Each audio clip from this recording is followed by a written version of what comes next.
Bismillahirrahmanirrahim. Assalamualaikum warahmatullahi wabarakatuh. Innal hamdalillah nahmaduhu wa nasta'inuhu wa nastaghfiruh wa na'udzu billahi min syururi anfusina wa min sayyiati a'malina. May yahdihillahu fala mudhillalah wa may yudlil fala hadiyalah. Asyhadu an la ilaha illallah wahdahu la syarikalah wa asyhadu anna Muhammadan 'abduhu wa rasuluh. Qala Allah Ta'ala, ya ayyuhalladzina amanu taqullaha haqqa tuqatih wa la tamutunna illa wa antum muslimun. Ya ayyuhan nasu taqu rabbakumul ladzi khalaqakum min nafsin wahidah wa khalaqa minha zawjaha wa batha minhuma rijalan katsiran wa nisaa'a wattaqullaha alladzi tasaaluna bihi wal arham innallaha kana 'alaikum raqiba. Ya ayyuhalladzina amanu taqullaha wa qulu qawlan sadida yuslih lakum a'malakum wa yaghfir lakum dhunubakum wa may yuti'illaha wa rasulahu faqad faza fawzan 'azima amma ba'd. Fa inna asdaqal hadithi kitabullah wa khairal huda huda Muhammadin sallallahu alaihi wasallam wa syarrul umuri muhdatsatuha fa inna kulla muhdatsatin bid'ah wa kulla bid'atin dhalalah wa kulla dhalalatin finnar. Segala puji bagi Allah Subhanahu wa taala yang telah melimpahkan nikmatnya kepada kita sehingga kita masih berada di atas nikmat yang sangat besar, yaitu nikmat iman dan nikmat Islam. Salawat serta salam semoga tetap tercurahkan kepada baginda Nabi besar Muhammad sallallahu alaihi wasallam, Nabi akhir zaman, Nabi terakhir yang mana tidak ada Nabi lagi setelahnya. Beliau yang mengajarkan kepada kita agama yang benar, menyampaikan wahyu Allah Subhanahu wa taala, menyampaikan risalahnya kepada manusia secara sempurna. Kemudian kami kembali melanjutkan pembahasan kita, yakni kitab Al-Adabul Mufrad karya Al-Imam Al-Bukhari rahimahullah, yang al-walidatu rahimatun, yakni ibu selalu menyayangi, selalu mengasihi, atau penuh dengan sifat kasih sayang. Dan kita telah sebutkan hadis yang ke-89 dan disebutkan oleh Imam Bukhari di sini satu hadis dalam bab ini.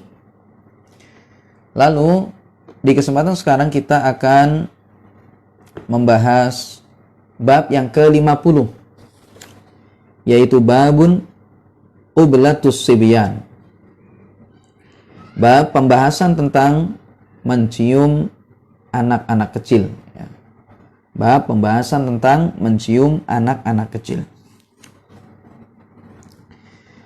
Pada hadis yang ke-90,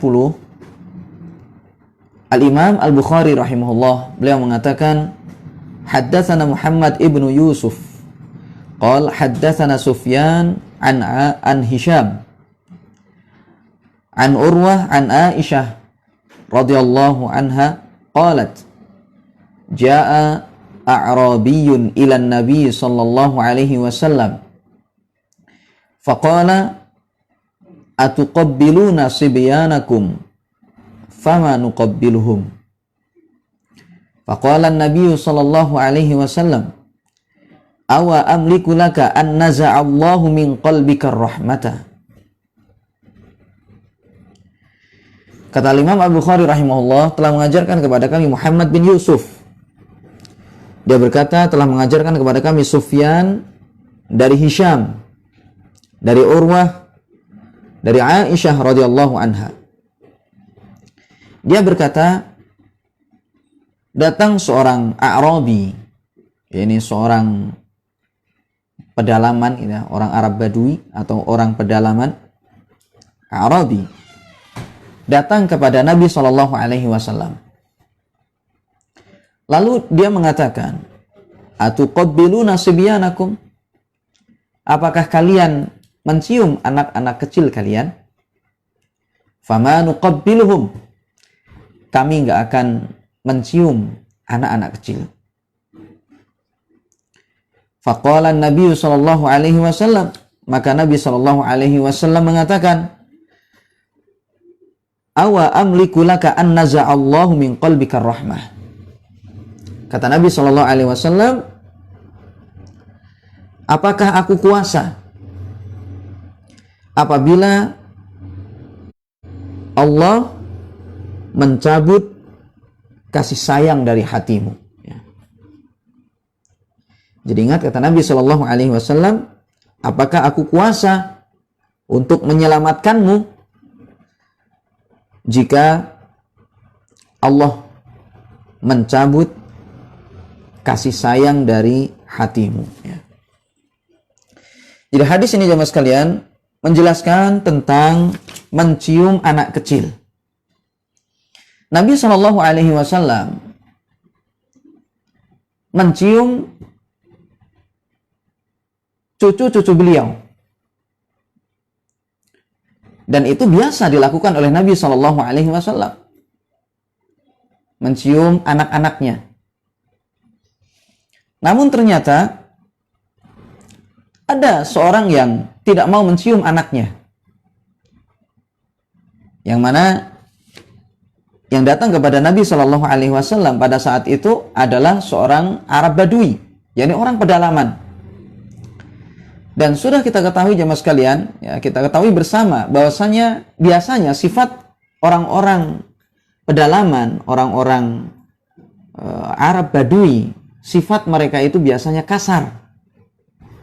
Biasanya mereka itu pemarah. Dan juga biasanya mereka itu tidak menjaga kebersihan. Biasanya di antara sifat mereka itu adalah bodoh, ya. Kurang pengetahuannya, su'ul adab, buruk adabnya, dan juga kasar. Ini biasanya, ya. Ini sifat orang-orang pedalaman atau orang-orang Arab Badui. Namun dari sisi yang lain, mereka punya keutamaan, yang mana karena mereka itu orangnya kasar, ya, dan juga tidak sungkan apabila dia itu ada unek-unek dalam hatinya. Jadi kalau dalam hatinya itu ada sesuatu yang ingin disampaikan, maka dia akan sampaikan tanpa ada rasa sungkan, ya. Jadi bahasa kita mungkin tanpa ada rasa pekiwuh. Nah, ini diantara kelebihannya. Karena ketika para sahabat terkadang, ya, ketika para sahabat yang lain terkadang mereka ini sungkan untuk menanyakan sesuatu kepada Nabi Shallallahu Alaihi Wasallam, karena kedudukan Nabi Shallallahu Alaihi Wasallam, ya. Atau misalnya para sahabat itu juga mempertimbangkan apabila bertanya, khawatirnya Nabi Shallallahu Alaihi Wasallam sibuk atau ada hal-hal yang lain. Namun orang Arab Badui, ya, ketika datang kepada Nabi Shallallahu Alaihi Wasallam dan mereka melihat ada sesuatu yang perlu untuk disampaikan kepada Nabi Shallallahu Alaihi Wasallam, maka mereka langsung sampaikan tanpa ada rasa sungkan, ya, tanpa pekiwuh. Dan akhirnya Nabi Shallallahu Alaihi Wasallam jelaskan tentang hukumnya, ya, atau penjelasan-penjelasan yang memang bermanfaat untuk kaum muslimin. Ini diantara kelebihan, ya, bagi orang Badui. Namun tentu sebenarnya idealnya, ya, bertanya kepada seorang guru, apalagi kepada Nabi Shallallahu Alaihi Wasallam, itu hendaknya lihat situasi dulu. Hendaknya dilihat apakah sang guru ini berkenan atau tidak dengan pertanyaan itu, waktunya tepat atau tidak. Ya, idealnya memang seperti itu. Tetapi orang Arab Badui, ya, seringkali tidak peduli dengan itu semua. Namun di antara hikmahnya, ya, Karena sifat mereka yang seperti ini, ya, tanpa ada rasa sungkan, hikmahnya adalah ilmu itu ya tersampaikan kepada umat disebabkan pertanyaan orang Arab Badui ini. Dan itu banyak sekali ya hal-hal yang semacam itu. Di antaranya juga adalah seperti dalam hadis ini. Mereka tanpa sungkan ya dengan mengatakan kepada Nabi Shallallahu Alaihi Wasallam, ya, apakah kalian mencium anak-anak kalian? Kalau kami nggak mencium, ya, kami nggak mau mencium anak-anak kami. Maka akhirnya Nabi Shallallahu Alaihi Wasallam jelaskan, ya, awa amliku laka an naza'allahu min qalbika rahmah. Kata Nabi Shallallahu Alaihi Wasallam, aku tidak bisa berbuat apa-apa kalau seandainya Allah mencabut kasih sayang dari hatimu. Karena kata para ulama, ciri-ciri seseorang itu yang penyayang, ya, ciri-ciri seseorang yang memiliki hati yang penyayang, itu dia sangat mencintai dan menyayangi anak-anaknya dengan cara menciumnya. Ya, mereka mencium anak-anak mereka. Dan mencium anak-anak itu ya adalah tanda atau bukti kasih sayang seseorang. Makanya Nabi Shallallahu Alaihi Wasallam sebutkan ketika orang Arab Badui ini tidak mau mencium anak-anak mereka.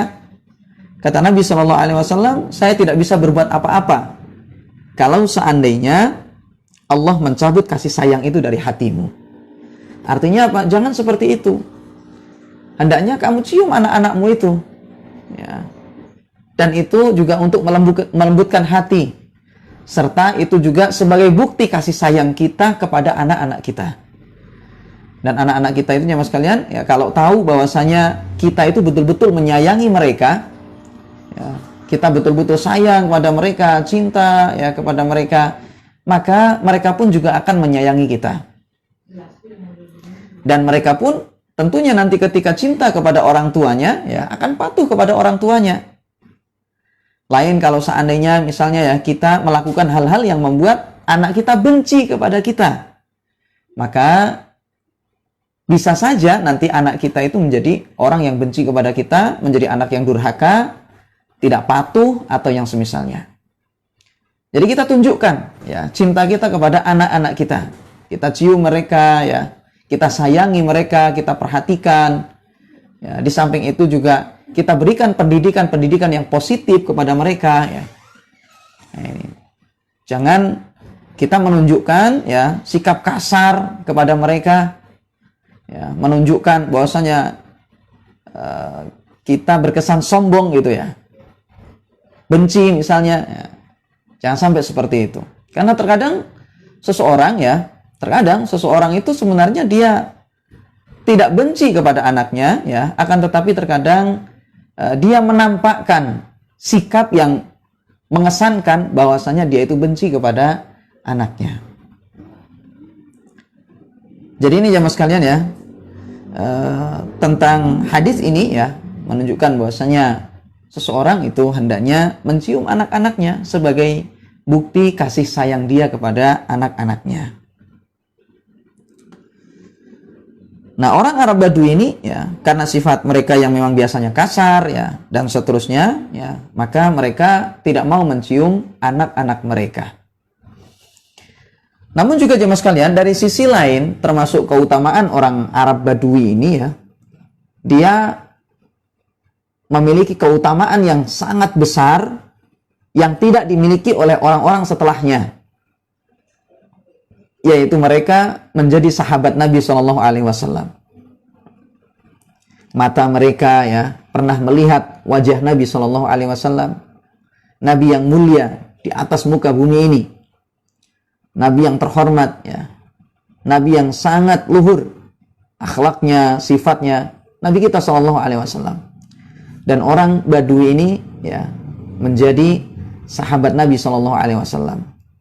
Dia berkumpul dengan Nabi, melihat Nabi SAW, beriman kepada Nabi SAW, ya, dan sempat melakukan ya, hubungan positif ya dengan Nabi Shallallahu Alaihi Wasallam. Dan ini adalah keutamaan yang sangat luar biasa, sehingga tentunya ya semua orang yang menjadi sahabat Nabi Shallallahu Alaihi Wasallam itu memiliki keutamaan yang sangat luar biasa, yaitu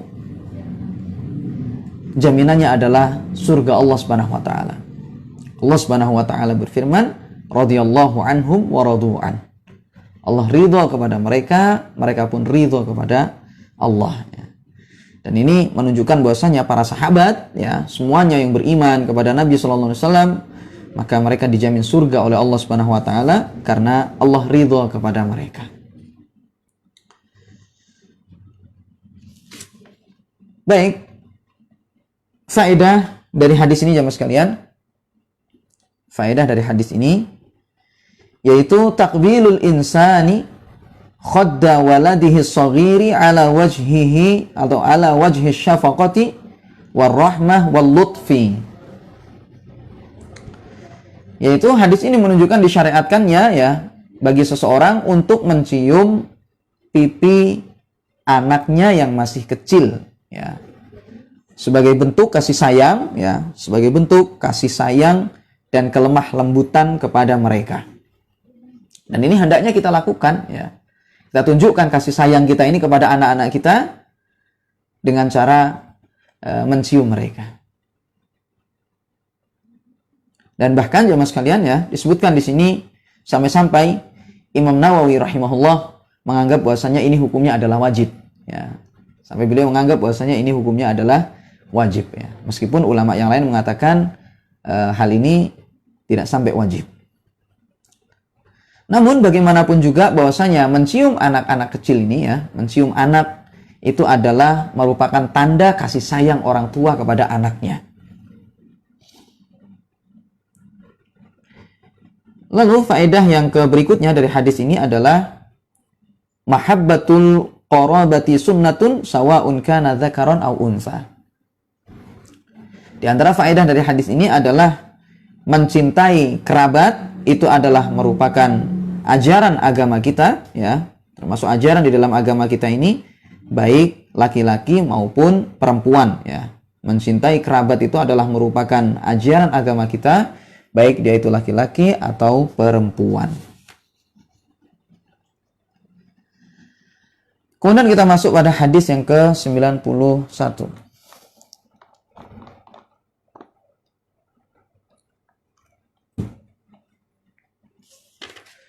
Berkata Al-Imam Al-Bukhari rahimahullah, haddatsana Abul Yaman.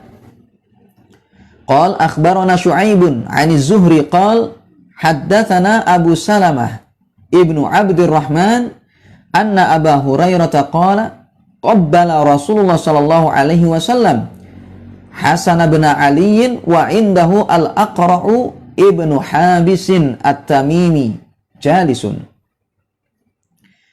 Faqala al-Aqra'u inna li 'ashratan minal waladi ma qabbaltu minhum ahadan. Fanadhara ilaihi Rasulullah sallallahu alaihi wasallam thumma qala man la yarhamu la yurhamu. Berkata Al-Imam Al-Bukhari rahimahullah telah mengajarkan kepada kami Abul Yaman, telah mengabarkan kepada kami ya, dia berkata telah mengabarkan kepada kami Syu'aib dari Zuhri, dia berkata telah mengajarkan kepada kami Abu Salamah ibnu Abdurrahman bahwa Abu Hurairah berkata Rasulullah Shallallahu Alaihi Wasallam mencium Hasan bin Ali, sedangkan di sampingnya ya di dekatnya ada Al-Aqra bin Habis At-Tamimi ya. Sedangkan di sampingnya atau di dekat beliau ada Al-Aqra bin Habis At-Tamimi. Sedangkan dia dalam kondisi duduk. Faqala al-Aqra'u, lalu Aqra mengatakan, inna li 'ashratan minal waladi ma qabbaltu minhum ahada. Sesungguhnya saya memiliki 10 anak. Namun saya tidak mencium mereka satupun. Jadi lihat di sini ya, Al-Aqra bin Habis dia memiliki 10 anak. Tapi tidak ada satupun dari mereka yang pernah dicium oleh Al-Aqra.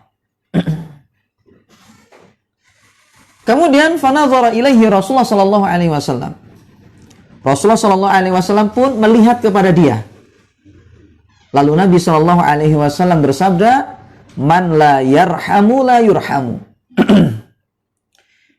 Kata Nabi sallallahu alaihi wasallam, siapapun yang tidak menyayangi, maka dia tidak akan disayang. Siapa yang tidak menyayangi, maka dia tidak akan disayang. Ya. Baik, hadis ini ya masih menjelaskan tentang disyariatkannya mencium anak kecil, ya. Disyariatkannya mencium anak-anak kita. Dan sampai Nabi Shallallahu Alaihi Wasallam sebutkan, man la yarhamu la yurham. Siapa yang tidak mau menyayangi, tidak mau mengasihi, maka dia tidak akan disayangi dan tidak akan dikasihi. Dan bentuk untuk menyayangi anak-anak kita, diantaranya adalah dengan mencium mereka.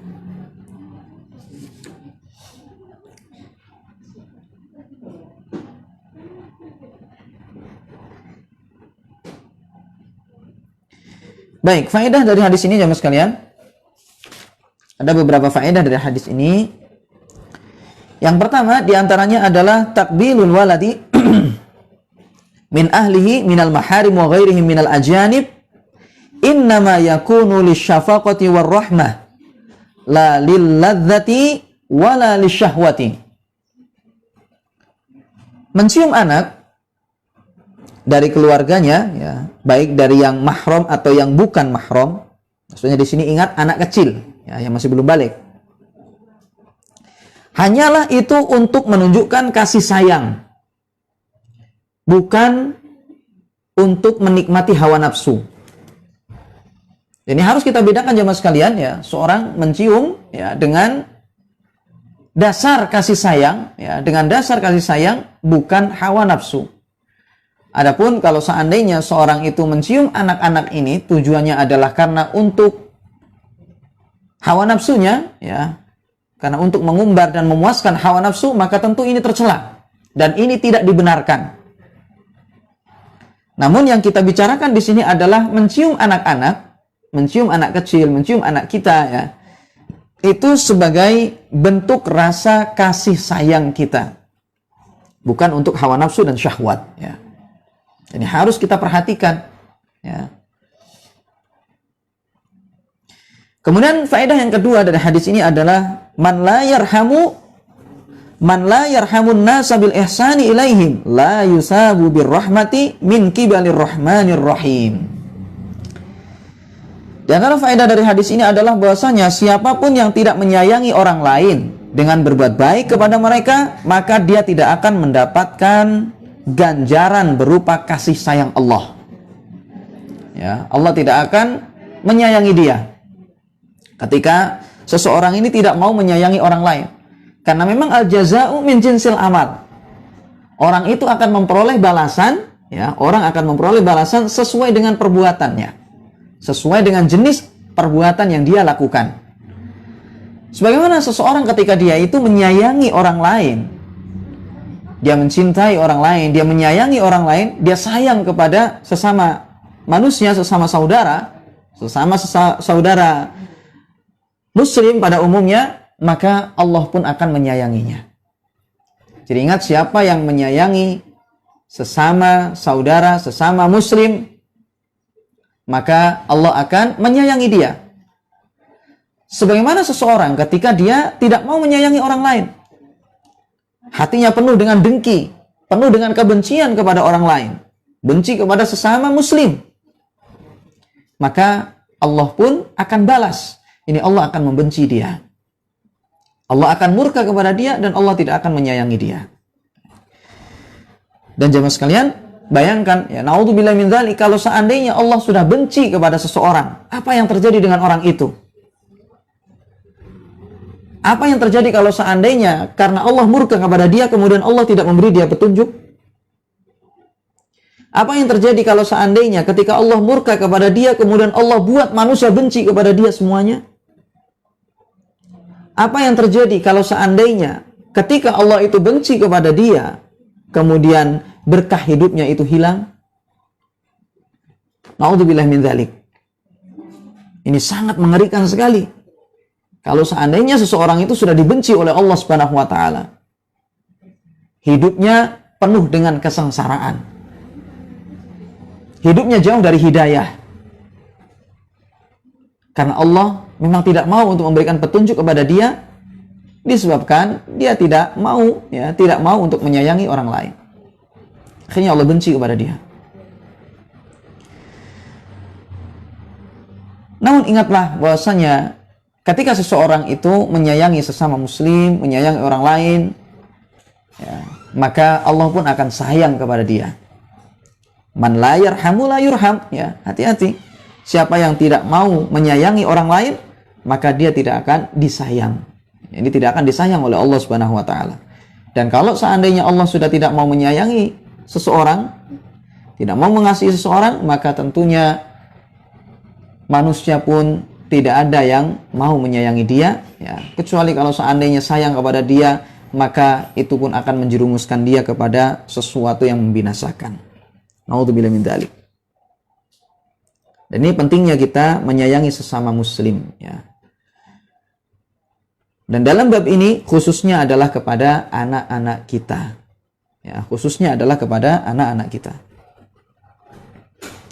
Dan juga kita harus menyayangi manusia juga pada umumnya. Dan di antara bentuk kasih sayang kita kepada mereka adalah dengan menyelamatkan mereka dari hal-hal yang haram. Jadi bentuk kasih sayang itu jemaah sekalian di antaranya bentuk kasih sayang itu adalah kita menasihati mereka. Kita berikan arahan kepada mereka. Kita tunjukkan kepada mereka apa yang diridhai oleh Allah Subhanahu wa taala dan apa yang dibenci oleh Allah. Kita beritahu mereka. Kita kasih tahu mereka mana yang benar, mana yang diridhai oleh Allah supaya dia mengamalkan. Dan kita kasih tahu mereka hal-hal yang dibenci oleh Allah Subhanahu wa taala agar mereka menjauhinya. Dan ini adalah bentuk kasih sayang. Makanya lihat, Nabi kita Shallallahu alaihi wasallam adalah orang yang sangat menyayangi umatnya. Nabi kita Shallallahu alaihi wasallam adalah orang yang sangat sayang kepada umatnya. Tetapi terkadang Nabi Shallallahu alaihi wasallam juga memarahi salah seorang sahabatnya ketika dia melakukan kesalahan. Bahkan ada sebagian sahabat terkadang sampai diboikot oleh Nabi Shallallahu alaihi wasallam. Dan ini tidak lain tujuannya adalah agar supaya mereka ini sadar bahwasanya perbuatan mereka itu salah. Perbuatan mereka ini akan menjerumuskan mereka kepada kebinasaan. Jadi inilah bentuk kasih sayang Nabi Shallallahu alaihi wasallam suatu ketika dengan cara memboikot, bahkan sampai memarahi mereka agar mereka ini selamat. Dan juga lihat, Nabi kita Shallallahu alaihi wasallam adalah orang yang sangat sayang kepada umat ini. Tapi Nabi Shallallahu alaihi wasallam melakukan jihad fi sabilillah, melakukan perang, memerangi orang-orang kafir. Dan itu tidak lain tujuannya adalah agar mereka itu sadar. Tujuannya mereka ini agar supaya sadar, agar mereka kembali kepada Allah Subhanahu wa taala. Makanya lihat jemaah sekalian, ketika di tengah-tengah peperangan misalnya, orang seperti apapun bencinya kepada Islam, meskipun dia itu sudah melakukan hal-hal yang sangat merugikan Islam, hal-hal yang sangat merugikan Islam, tetapi ketika dia mengucapkan kalimat la ilaha illallah, maka sudah haram darahnya. Padahal sebelumnya banyak kaum muslimin misalnya yang mati disebabkan dia. Banyak kaum muslimin yang gugur gara-gara orang ini misalnya. Namun tatkala dia mengucapkan kalimat la ilaha illallah, maka pada saat itu juga darahnya sudah haram. Tidak boleh lagi untuk dibunuh. Sehingga ini menunjukkan bahwasanya jihad Nabi Shallallahu alaihi wasallam tujuannya bukan untuk membunuh, tetapi adalah sebagai bentuk kasih sayang kepada manusia agar mereka kembali kepada Allah Subhanahu wa taala.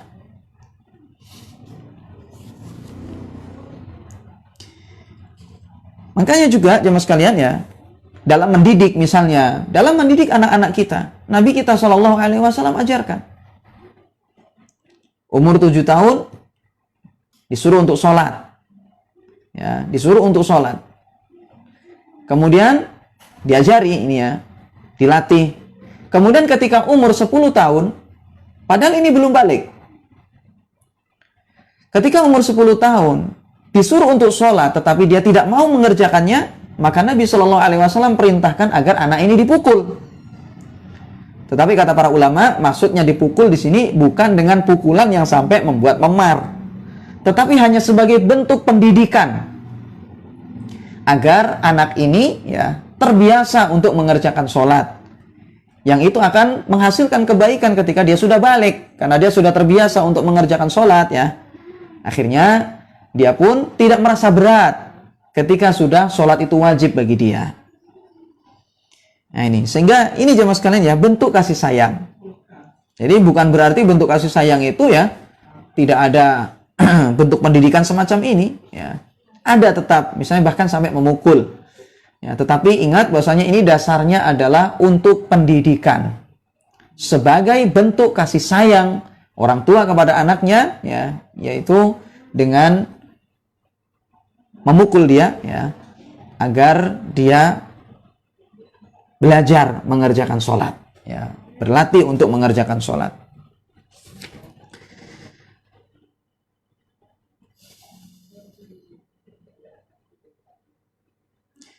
Dan ingat ya sekalian ya, bahwasanya ya dalam hadis ini mencium anak ya, mencium anak itu adalah merupakan tanda kasih sayang seseorang kepada anaknya ya. Mencium anak itu adalah tanda kasih sayang seseorang kepada anaknya.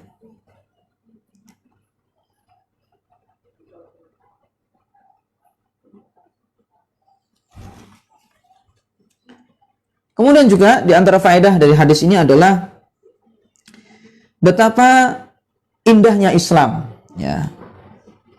Di antara keindahan Islam yaitu adalah kasih sayang yang ada di dalam hati kaum muslimin.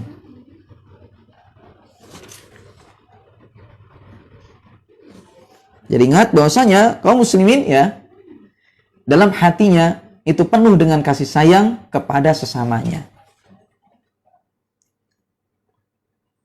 Sampai-sampai Islam mengajarkan kasih sayang ini ya, mengajarkan kasih sayang ini bukan hanya kepada manusia, tetapi sampai-sampai Islam ini juga mengajarkan kasih sayang kepada hewan, sampai kepada binatang sekalipun yang tidak memiliki akal ya, kita diperintahkan untuk memberikan kasih sayang kepada mereka. Ya, kita diperintahkan untuk sayang kepada mereka.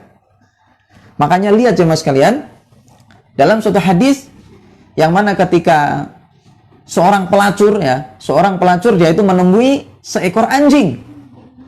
Ya, menemui seekor anjing yang mana dia ini dalam kondisi kehausan. Kemudian seorang pelacur ini pun memberikan minum ya kepada si anjing tersebut. Kemudian akhirnya dengan itu Allah Subhanahu wa taala mengampuni semua dosa-dosanya. Jadi lihat jemaah sekalian ya, bagaimana Islam di situ memotivasi seseorang agar seseorang itu menyayangi kepada semua orang, bahkan kepada hewan sekalipun. Sampai-sampai dijelaskan ya dalam suatu hadis bahwasanya orang ini diampuni semua dosa-dosanya.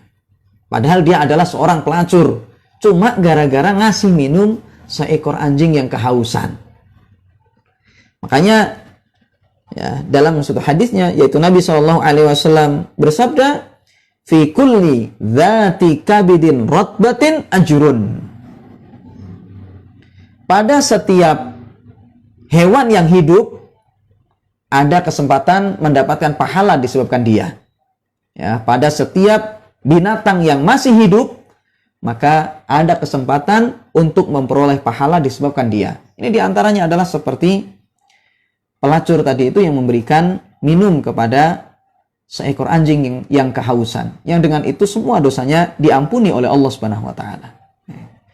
Ini menunjukkan betapa indahnya Islam. Dan kita juga hendaknya menyayangi ya sesama kita terlebih lagi kepada orang-orang yang lemah ya di antara kita ya, apalagi itu adalah kerabat-kerabat kita misalnya. Ya, jadi orang-orang yang lemah, orang-orang yang miskin, orang-orang yang sulit, maka itu hendaknya kita berikan kasih sayang kepada mereka ini. Kita cintai mereka, kita bantu mereka ya. Kita sayangi mereka. Ya, sampai mereka hatinya merasakan kegembiraan.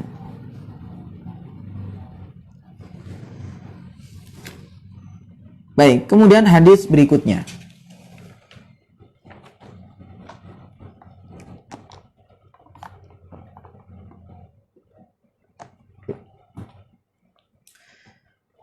Atau bab berikutnya jemaah sekalian ya, bab berikutnya yaitu bab yang ke-51.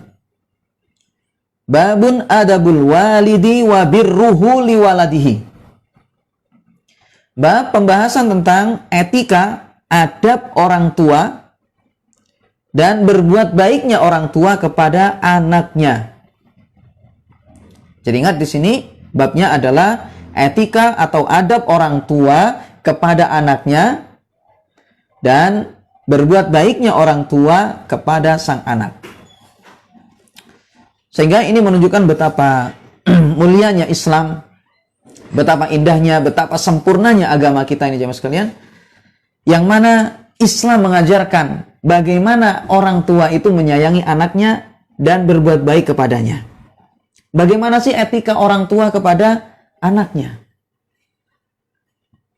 Karena terkadang seseorang egois.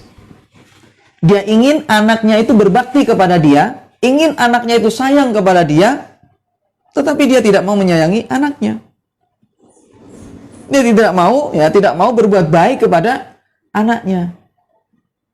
Ini adalah merupakan sesuatu yang tidak terpuji. Jadi hendaknya bukan hanya sang anak yang menyayangi dan berbakti kepada orang tuanya, tetapi orang tuanya pun hendaknya dia juga bersikap baik, menyayangi, dan juga berbuat baik ya kepada anaknya. Bahkan di sini disebutkan wabirruhu liwaladihi.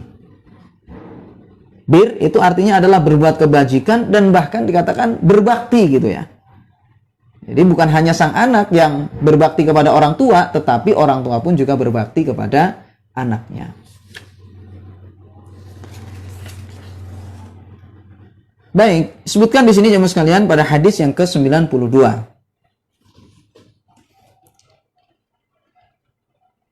Berkata Al-Imam Al-Bukhari rahimahullah, haddatsana Muhammad ibnu Abdul Aziz. Qal haddatsana Al-Walid ibnu Muslimin. Anil Walid ibni Numairi ibni Uwais.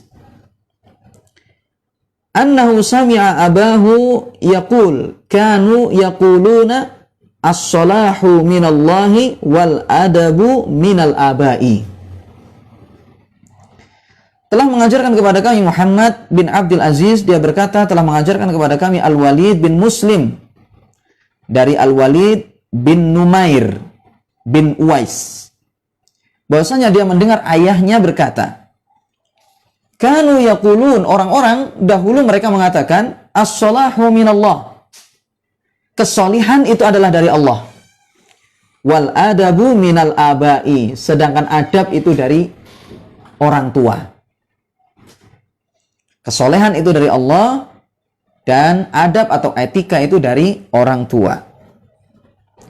Secara sanad jemaah sekalian, ya, hadis ini dhaif. Secara sanad ya, hadis ini dhaif. Akan tetapi jemaah sekalian, dari sisi makna maka itu benar. Yang pertama di sini adalah kesolehan itu adalah dari Allah. Allah yang menentukan orang itu mendapatkan hidayah atau tidak. Allah yang menentukan orang itu mendapatkan taufik, petunjuk dari Allah untuk menjadi soleh atau tidak. Allah yang menentukan. Tetapi siapa yang mengajarkan adab kepada manusia? Tentunya adalah orang tua kita. Orang tua yang memberikan contoh kepada anaknya mana adab yang baik, mana adab yang benar, mana adab yang terpuji. Maka itu orang tua yang memberikan contoh. Makanya misalnya Hal ini sama seperti dalam Al-Quran, dalam surah Al-Qasas ayat 56. Allah Subhanahu wa taala berfirman, "Innaka la tahdi man ahbabta, walakinnallaha yahdi man yasha, wa huwa a'lamu bil muhtadin." Kata Allah Subhanahu wa taala, sesungguhnya engkau wahai Muhammad tidak bisa memberikan petunjuk kepada orang yang engkau cintai sekalipun. Akan tetapi Allah lah yang memberikan petunjuk kepada siapapun yang Dia kehendaki, wa huwa a'lamu bil muhtadin, dan Dia, yakni Allah, lebih mengetahui siapa yang akan mendapatkan petunjuk. Ini namanya adalah hidayatut taufik. Allah yang memberikan petunjuk kepada manusia, siapa dari mereka ini yang akan mendapatkan hidayah, siapa yang akan menjadi soleh. Manusia tidak bisa untuk itu. Manusia tidak bisa untuk memberikan taufik kepada manusia agar orang itu sadar, agar orang itu soleh. Gak ada yang bisa manusia untuk melakukan ini, karena ini hanyalah kuasa Allah Subhanahu wa taala. Manusia tidak bisa untuk melakukannya. Tidak ada satu manusia pun yang bisa menjadikan orang lain sadar. Manusia hanya berusaha saja, hanya memberikan petunjuk, memberikan wejangan. Namun Allah Subhanahu wa taala yang menentukan orang ini, orang itu akan mendapatkan petunjuk atau tidak. Makanya Nabi kita Shallallahu Alaihi Wasallam, Nabi kita Shallallahu Alaihi Wasallam hanya memberikan petunjuk saja, ya, mana yang benar, mana yang salah. Ya, itu adalah memang tugas Nabi Shallallahu Alaihi Wasallam. Tetapi urusan mereka menerima atau tidak, maka Allah yang menentukan siapa yang akan mendapatkan hidayah dari Allah Subhanahu wa taala.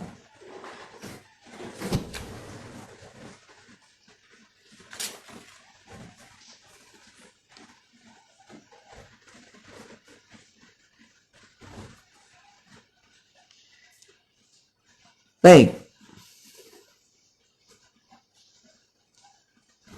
Makanya jemaah sekalian, di sini dalam hadis tadi dikatakan bahwasanya kesolehan itu adalah dari Allah, sedangkan adab itu adalah dari orang tua. Ya, jadi ingat bahwasanya orang tua, ya, tugasnya adalah mengajarkan anak itu etika yang benar. Orang tua yang hendaknya memberikan contoh kepada anaknya. Orang tua yang menampakkan akhlak yang baik di hadapan anaknya agar ditiru. Karena sang anak itu akan meniru perilaku orang tuanya. Kalau seandainya orang tuanya itu kasar, ya berarti nanti potensi anak ini pun juga akan kasar.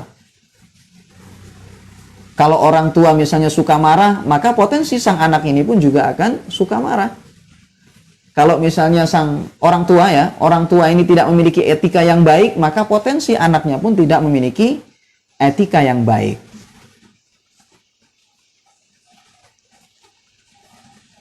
Jadi orang tua yang mengajarkan adab kepada anak. Namun ingat bahwasanya ketika orang tua sudah berusaha untuk memberikan atau mengajarkan etika yang baik kepada anaknya, ya, namun selebihnya Allah yang menentukan apakah anak ini akan menjadi soleh atau tidak. Ya, Allah yang menentukan. Yang penting tugas orang tua hanya menyampaikan saja atau memberikan contoh yang baik kepada anaknya.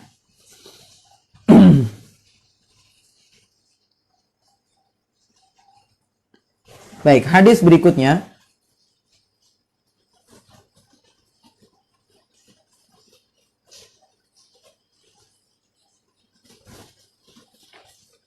Hadis berikutnya, hadis yang ke-93.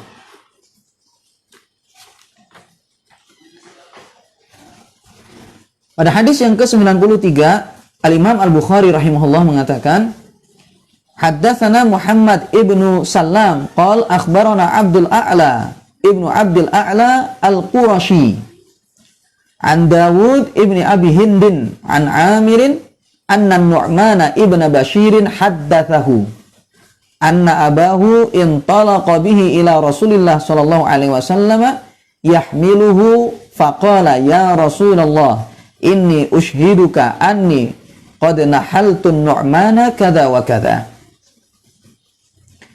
Faqala akulla walidaka nahalta. Akulla waladika nahalta. Ya. Faqala akulla waladika nahalta. Qala la. Qala fa ashhid ghairi. Tsumma qala alaysa yasurruka an yakunu fil birri sawa'an? Qala bala. Qala fala idzan. Telah mengajarkan kepada kami Muhammad bin Salam, dia berkata telah mengabarkan kepada kami Abdul A'la bin Abdul A'la Al-Qurashi dari Dawud bin Abi Hindin dari Amir bahwa Nu'man bin Bashir menceritakan kepadanya bahwa ayahnya membawa dia kepada Nabi Shallallahu Alaihi Wasallam. Ya, dia bawa kepada Nabi Shallallahu Alaihi Wasallam. Faqala, kemudian dia mengatakan, ya Rasulullah, sesungguhnya aku menjadikan engkau sebagai saksi bahwasanya aku memberikan kepada Nu'man ini dan itu. Faqala, kemudian Nabi Shallallahu Alaihi Wasallam bersabda, akulla waladika nahalta. Apakah semua anak-anakmu itu sudah kamu beri seperti dia? Ya, akulla waladika nahalta. Apakah kamu juga memberikan kepada anak-anakmu ya yang lain ya, dengan yang semisalnya? Qala la. Dia mengatakan tidak ya Rasulullah. Qala fa ashhid ghairi. Lalu Nabi Shallallahu Alaihi Wasallam bersabda, maka carilah saksi lain selain aku. Ya, carilah selain aku sebagai saksinya. Summa qala, kemudian Nabi Shallallahu Alaihi Wasallam bersabda, alaysa yasurruka an yakunu fil birri sawa'an? Ya, alaysa yasurruka an yakunu fil birri sawa'an? Bukankah kamu ingin mereka itu semua berbakti kepada engkau sama berbaktinya? Ya. Atau bukankah kamu ingin mereka semuanya itu berbaktinya kepada kamu itu sama? Ya.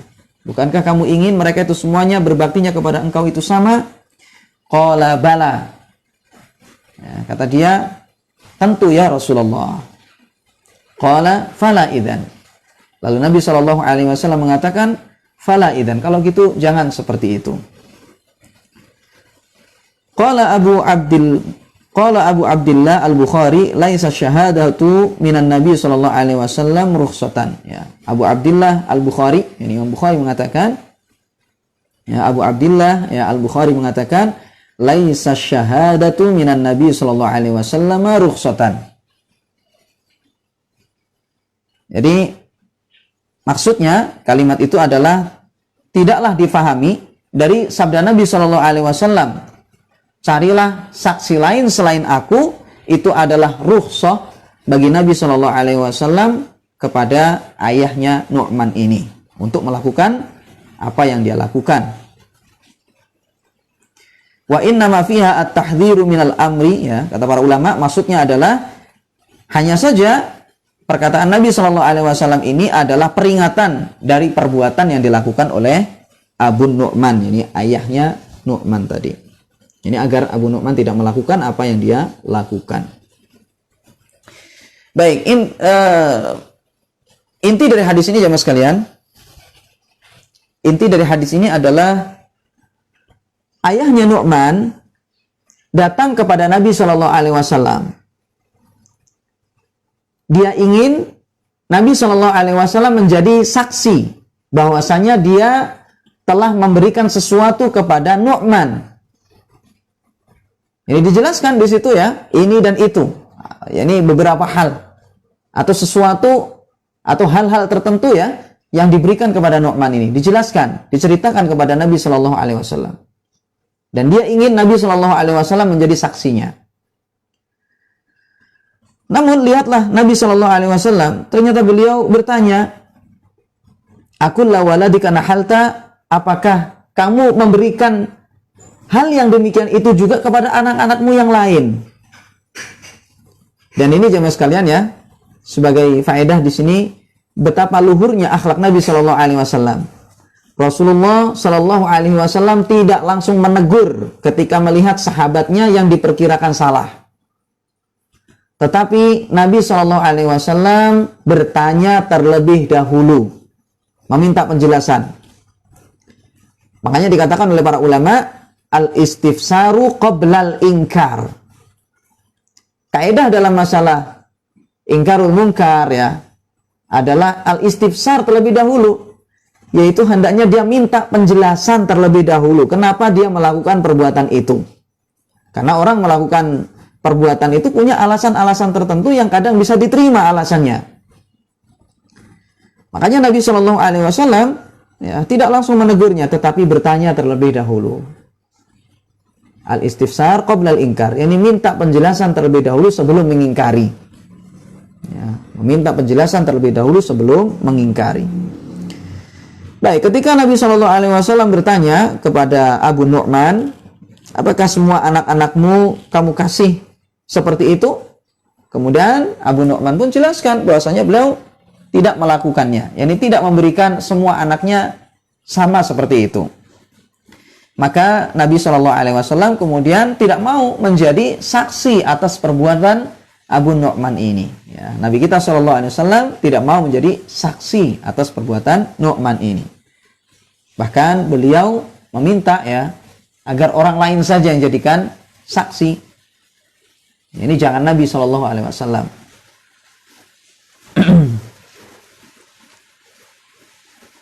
Dan sampai-sampai jemaah sekalian dalam riwayat yang lain dikatakan, "Falaisa yaslu hadza wa inni la ashhadu illa ala haqqin." Nabi Shallallahu Alaihi Wasallam mengatakan, kalau gitu ini nggak benar, ya, ini nggak bagus, kata Nabi. Kalau gitu ini nggak bagus. Dan aku ya tidaklah akan menjadi saksi untuk sesuatu kecuali untuk hal yang benar. Kata Nabi Shallallahu Alaihi Wasallam, saya tidak akan menjadi saksi kecuali atas sesuatu yang benar. Ini dalam lafaz yang lain. Dan juga ya dalam Sahih Bukhari lafaznya adalah la tushhidni atau la tushhidni ala jaurin. Nabi Shallallahu Alaihi Wasallam mengatakan, jangan engkau jadikan aku sebagai saksi atas jaur. Ya, ini jaur adalah sesuatu yang tidak merata gitu ya. Sesuatu yang tidak merata.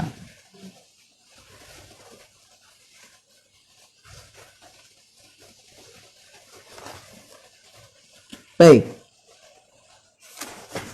Faedah yang bisa diambil dari hadis ini jemaah sekalian.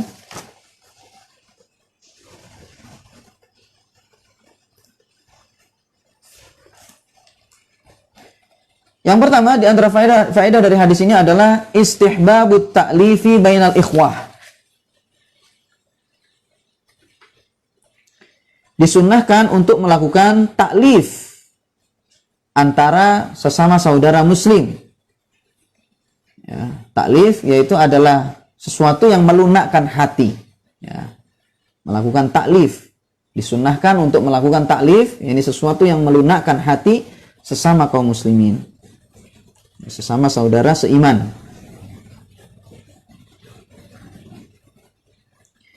Lalu faedah yang berikutnya adalah istihbabu tarkima yuqi'u bainahum asyahna'a au yurisul uquqa lil abai. Diperintahkan untuk meninggalkan segala hal yang akan menimbulkan permusuhan di antara manusia, atau diperintahkan untuk meninggalkan segala sesuatu yang menyebabkan al-uquq, yakni kedurhakaan sang anak kepada orang tuanya. Jadi kalau seandainya suatu perbuatan itu diperkirakan akan menimbulkan permusuhan antara satu orang dengan yang lain, maka hendaknya ditinggalkan. Jadi misalnya ada perbuatan gitu ya, sikap, hal yang menimbulkan, yang diperkirakan akan menimbulkan perpecahan, menimbulkan permusuhan antara sesama kaum muslimin, maka hendaknya ditinggalkan. Atau juga misalnya ada perbuatan yang sekiranya akan menimbulkan sang anak itu durhaka kepada orang tuanya, maka itu pun juga hendaknya ditinggalkan ya, perbuatan semacam ini. Makanya di sini ketika Abu Nu'man memberikan hadiah atau memberikan sesuatu ya kepada anaknya, namun ternyata Abu Nu'man tidak memberikan yang lain, ditegur oleh Nabi Shallallahu Alaihi Wasallam. Karena ini bisa saja nanti menimbulkan anak-anak yang lain itu durhaka kepada Abu Nu'man ini.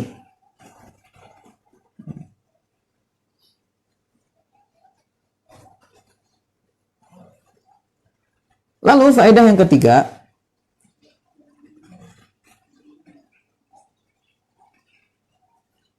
yaitu hati manusia itu bisa saja condong kepada salah satu anaknya dari sekian anak yang dia miliki.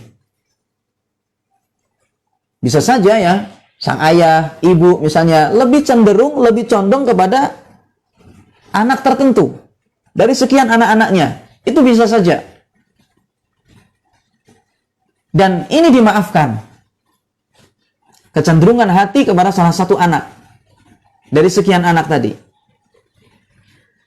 Namun jemaah sekalian, meskipun demikian jangan sampai membuat seseorang itu tidak bisa bersikap adil.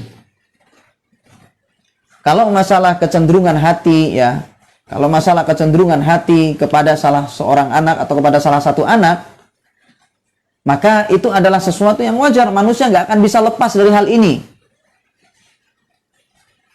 Orang nggak akan bisa lepas dari kecenderungan semacam ini. Tetapi kalau masalah sikap adil, maka ini harus diterapkan, harus dilakukan keadilan itu. Makanya misalnya kata para ulama, ketika datang ya anak-anak misalnya ya dari sekian 2 anak atau sekian anak, misalnya datang mereka ini, kemudian habis itu misalnya yang dipeluk cuma 1, yang lain ternyata dibiarkan, yang dicium cuma 1, yang lain nggak dicium, maka ini adalah sesuatu yang tercela. Ini bukan sesuatu yang terpuji. Namun hendaknya orang tua itu adil kepada anak-anaknya. Ya. Kalau seandainya dicium 1, maka hendaknya yang lain juga dicium. Kalau yang satu, ya, salah satu dari mereka dipeluk, maka yang lain hendaknya dipeluk. Dan ini betapa pentingnya adil ya dalam kehidupan kita ini, dalam sikap kita. Betapa pentingnya adil kepada anak-anak kita. Para ulama jelaskan ya, kalau seandainya dicium cuma salah satu saja misalnya, maka ini adalah sesuatu yang tercela.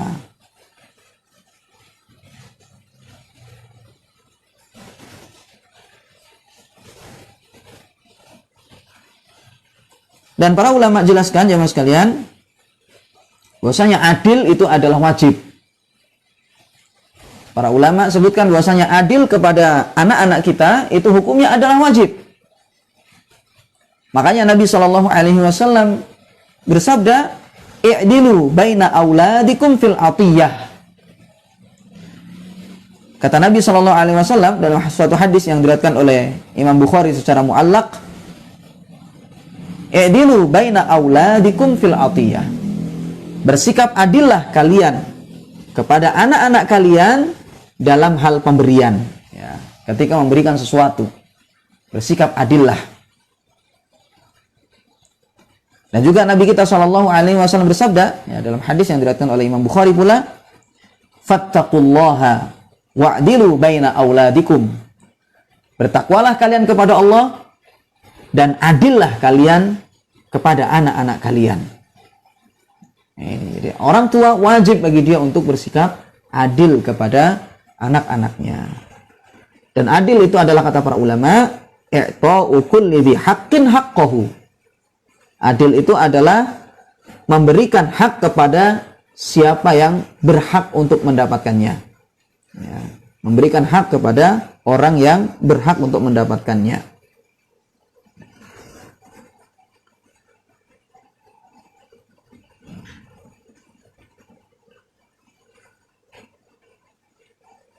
Makanya para ulama jelaskan,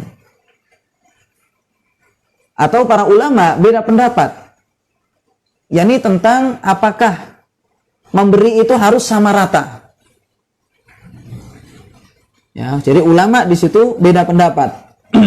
Apakah memberikan sesuatu kepada anak-anak kita itu ya harus sama rata atau tidak? Ini ulama beda pendapat dalam hal ini.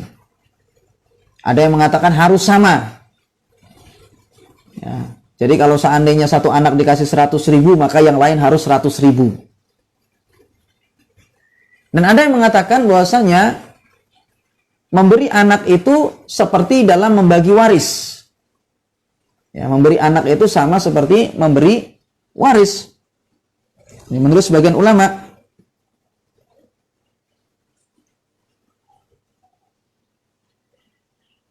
Ya, ini memberikan anak laki-laki 2 kali dari anak perempuan. Jadi otomatis di situ anak laki-laki memperoleh lebih banyak ya daripada anak perempuan, karena dia mendapatkan 2 kali bagiannya anak perempuan. Ini menurut sebagian ulama. Tetapi jamaah sekalian, perlu kita ketahui bahwasanya adil kepada anak-anak kita itu adalah kewajiban bagi kita semuanya. Kita wajib untuk bersikap adil kepada anak-anak kita. Tetapi adil itu adalah i'ta'u kulli dzi haqqin haqqahu. Adil itu adalah memberikan hak kepada siapa yang berhak untuk mendapatkannya. Makanya di antara contohnya adalah hak anak yang sudah menikah itu tidak sama dengan hak anak yang masih belum menikah. Sama seperti hak anak yang sudah dewasa tidak sama dengan hak anak yang masih kecil. Ya. Karena nggak mungkin anak kecil dikasih mobil. Dia nggak akan bisa untuk mengendalikannya, tidak akan bisa untuk menggunakannya. Jadi kalau seandainya kita mengasih, berikan sesuai dengan hak mereka.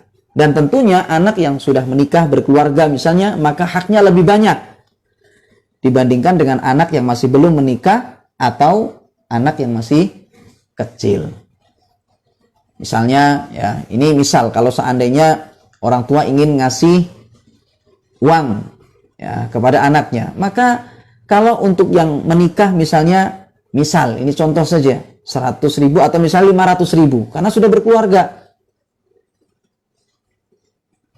Kemudian untuk yang belum menikah, belum berkeluarga misalnya ya, untuk yang berkeluarga misalnya yang sudah menikah 500.000 atau misalnya 1 juta. Maka untuk yang belum menikah tentu di bawahnya. Kemudian untuk anak yang masih kecil maka tentunya nominalnya lebih kecil.